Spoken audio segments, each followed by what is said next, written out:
নারায়ণগঞ্জ শহরের city corporation এলাকা ও এর বাইরের যতগুলি রাস্তা আছে সবগুলি এখন অটোর দখলে।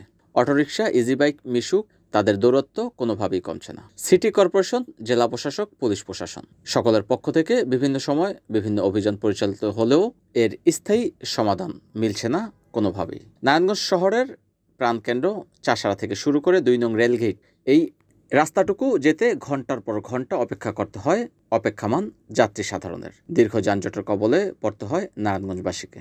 এ নিয়ে বিভিন্ন সময় বিভিন্ন গণমাধ্যম ও স্থানীয় রাজনীতিবিদরা অনেক সময় সক্রিয় হয়েছেন, তবে সেই এর স্থায়ী সমাধান কোনোভাবেই হয়নি। তবে সম্প্রতি ঈদের পরে অটোর দৌরত্ব অনেকটাই বেড়েছে। নারায়ণগঞ্জ সরকারি মহিলা কলেজের সামনে রয়েছে 2টি অটোর স্ট্যান্ড, আর এখান থেকেই নিয়মিত মাসোহারাও আদায় করছেন একটি কুচক্রী মহল।